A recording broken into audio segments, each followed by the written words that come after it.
2026 March 4-ന് Thiruvananthapuram നഗരത്തിൽ വൻ പ്രതിഷേധത്തിനാണ് വേദി ഒരുങ്ങുന്നത്.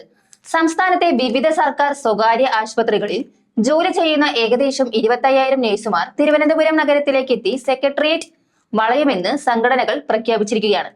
ഈ പ്രതിഷേധം നേരിട്ട് സംസ്ഥാന സർക്കാരിനെയും പ്രത്യേകിച്ച് ആരോഗ്യമന്ത്രിയെയും ലക്ഷ്യമിട്ടാണ് സംഘടിപ്പിക്കുന്നത്. പ്രതിഷേധത്തിന്റെ പ്രധാന കേന്ദ്രമായിരിക്കുന്നത് കേരള സെക്രട്ടേറിയറ്റ് ആണ്. സംസ്ഥാന സർക്കാരിന്റെ ഭരണകേന്ദ്രമായതിനാൽ ആവശ്യങ്ങൾ നേരിട്ട് സർക്കാരിന്റെ ശ്രദ്ധയിൽപ്പെടുത്താനുള്ള ശക്തമായ സന്ദേശമായിട്ടാണ് സെക്രട്ടേറിയറ്റ് വളയൽ കാണപ്പെടുന്നത്. നഴ്സുമാരുടെ പ്രധാന ആവശ്യങ്ങൾ ശമ്പള പരിഷ്കരണം, സേവന വ്യവസ്ഥകളിലെ ഭേദഗതി, സ്വകാര്യ ആശുപത്രികളിലെ കുറഞ്ഞ വേതന മാനദണ്ഡം കർശനമായി നടപ്പാക്കൽ, സുരക്ഷിതമായ ജോലി അന്തരീക്ഷം എന്നിവയുമായി ബന്ധപ്പെട്ടതാണ്. പ്രതിഷേധത്തിന് മുന്നോടിയായി സംസ്ഥാനത്തിന്റെ വിവിധ ജില്ലകളിൽ നിന്നായി ബസ്സുകളിലും പ്രത്യേക വാഹനങ്ങളിലുമായി നഴ്സുമാർ തലസ്ഥാനത്തേക്ക് എത്തുമെന്ന് സംഘാടകർ വ്യക്തമാക്കിയിട്ടുണ്ട്. പ്രതിഷേധ മാർച്ച് തിരുവനന്തപുരം കോർപ്പറേഷൻ പരിധിയിലെ പ്രധാന റോഡുകളിലൂടെ നീങ്ങും. അതിനാൽ നഗരത്തിലെ ഗതാഗത നിയന്ത്രണങ്ങളും സുരക്ഷാ ക്രമീകരണങ്ങളും ശക്തമാക്കിയിട്ടുണ്ട്.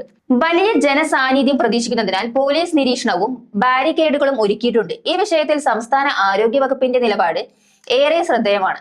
കാരണം ആരോഗ്യ വകുപ്പിന്റെ ചുമതല വഹിക്കുന്നത് വീണ ജോർജ് ആണ്. നഴ്സുമാരുടെ ആവശ്യങ്ങൾ പരിഗണിച്ച് സർക്കാർ ഇതിനകം ചില ചർച്ചകൾ നടത്തിയിട്ടുണ്ടെന്ന് മന്ത്രി വ്യക്തമാക്കിയിട്ടുണ്ട്. ശമ്പള പ്രശ്നം പ്രത്യേകിച്ച് സ്വകാര്യ മേഖലയുമായി ബന്ധപ്പെട്ടതിനാൽ അത് നേരിട്ട് സർക്കാർ നിയന്ത്രണ വിധേയമായില്ലെങ്കിലും കുറഞ്ഞ വേതന നിയമനം കർശനമായി നടപ്പാക്കുന്നതിൽ സർക്കാർ പ്രതിബദ്ധമാണെന്ന് ആരോഗ്യവകുപ്പ് അറിയിച്ചു. നഴ്സുമാർ പറയുന്നത് കഴിഞ്ഞ ചർച്ചകളിൽ ഉറപ്പു നൽകിയ ആവശ്യങ്ങൾ പലതും നടപ്പായിട്ടില്ല എന്നതാണ്. പ്രത്യേകിച്ച് കോവിഡ് കാലത്ത് നിർണായക പങ്കുവഹിച്ച ആരോഗ്യ പ്രവർത്തകർക്ക് യോജിച്ച അംഗീകാരം ലഭിച്ചില്ലെന്നുള്ള വികാരവും പ്രതിഷേധത്തിന് പിന്നിലുണ്ടെന്ന് നേതാക്കൾ പറയുന്നു. സ്വകാര്യ ആശുപത്രികളിലെ ദീർഘസമയം ജോലി ചെയ്തിട്ടും കുറഞ്ഞ ശമ്പളമാണ് ലഭിക്കുന്നതെന്നും ജോലി സുരക്ഷിതത്വം ഉറപ്പാക്കണമെന്നും അവർ ആവശ്യം ഉന്നയിക്കുന്നു. ഇതിന് മറുപടിയായി ആരോഗ്യവകുപ്പ് പ്രതിനിധികൾ വീണ്ടും ചർച്ചയ്ക്ക് തയ്യാറാണെന്നും നിയമപരമായ പരിധിക്കുള്ളിൽ പ്രശ്നങ്ങൾ പരിഹരിക്കാൻ ശ്രമിക്കുമെന്നും അറിയിച്ചിട്ടുണ്ട്.